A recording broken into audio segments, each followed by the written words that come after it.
I am privileged to know Harvey and his beautiful wife, Gail, for 30 years. I was hired here at the recommendation of my colleague, Tom Leslie, of now 30 years.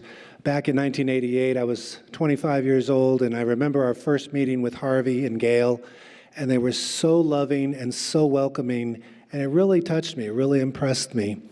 And then I remember a couple years after that, the Rebels were going to a bowl game, and I remember telling Tom, I'm going to Harvey and Gail's house, we're going to do a meeting, blah, blah, blah.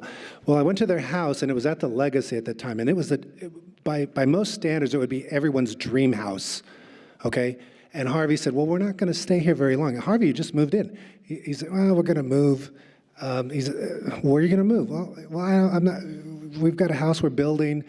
And he says, but I don't know what we're going to do in the interim. We just got so used to 7 bathrooms. And so we had a great meeting, and their family is so terrific. Many of them are here tonight. I'm going to embarrass Harvey just a little bit. Marissa and her fiance Eric are here. Adam is here. Their beautiful daughter Dory and her son Kobe is here.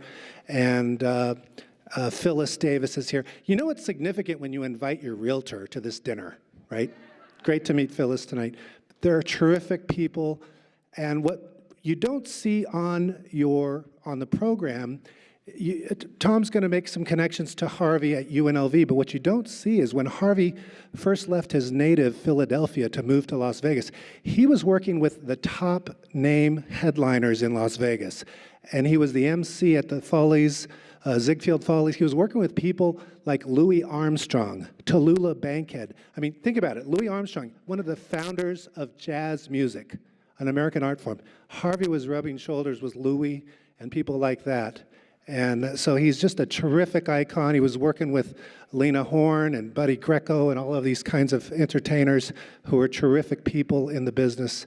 And it's just a pleasure and a privilege to know you, Harvey, and Gail, and your wonderful family. And let me pass it along to my colleague, Tom, to tell you a little more.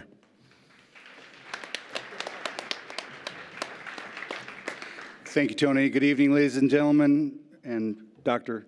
Usher, thank you for the opportunity to speak on behalf of Dr. Harvey Allen, my friend and colleague for 33 years.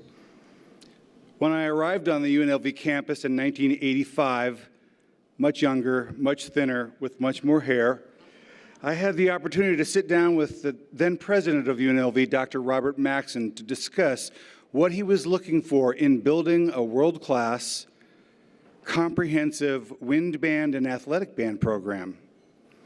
So Dr. Maxson gave me some advice, but one piece of advice that he gave me has stuck with me all these years, and it was simply, he said, get to know Dr. Harvey Allen.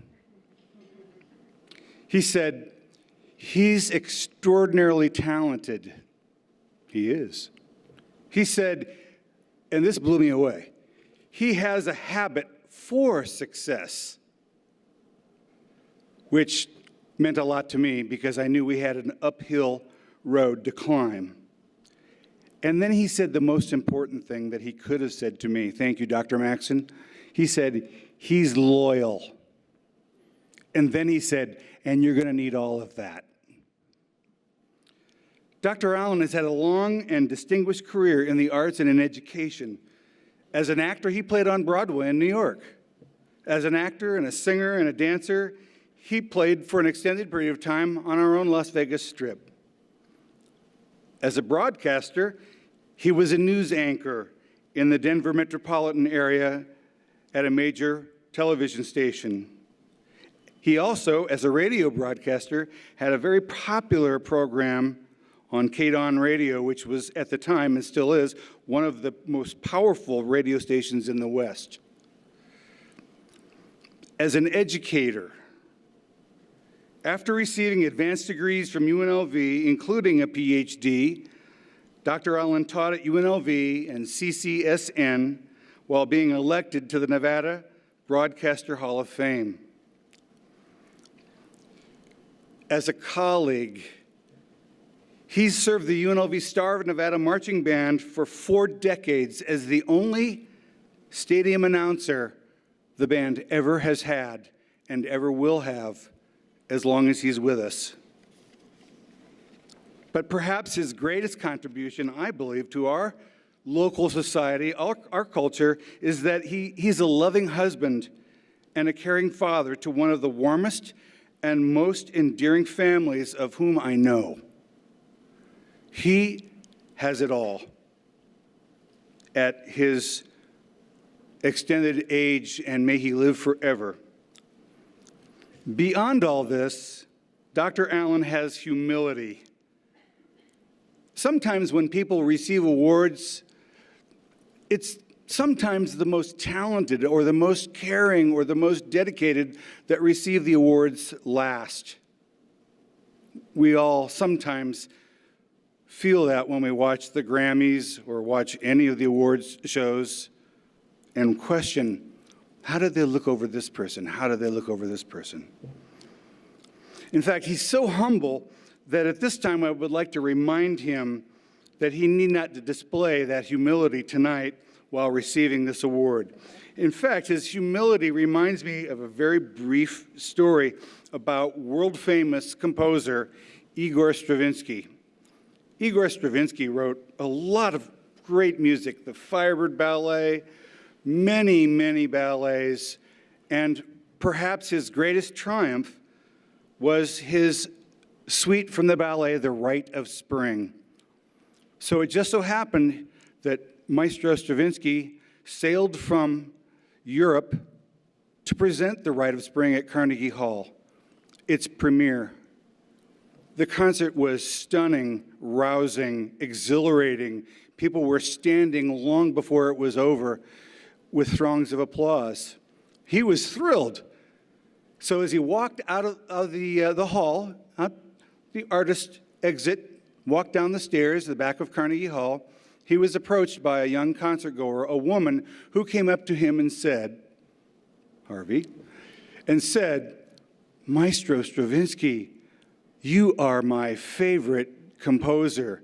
You're the best composer ever. And Stravinsky said, well, thank you, madame. I'm humbled by your comment.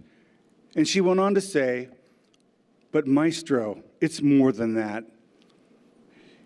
Your music speaks to me. And my favorite piece that you've ever composed is your piece, Scheherazade. So the maestro stepped back for a second and looked at her, and he said, but madame, I'm sorry to tell you this, I did not compose Scheherazade. And she put her hand on his wrist and she said, oh, maestro, you shouldn't be so humble. So I say to you, Dr. Harvey Allen, this is a well-deserved award, a lifetime achievement, and from the thousands and thousands of UNLV students that you announced, that you represented, that you brought onto the field at pregame, at halftime, for all these 40 years, they all love and respect you. And Tony and I think most of all. Congratulations, sir.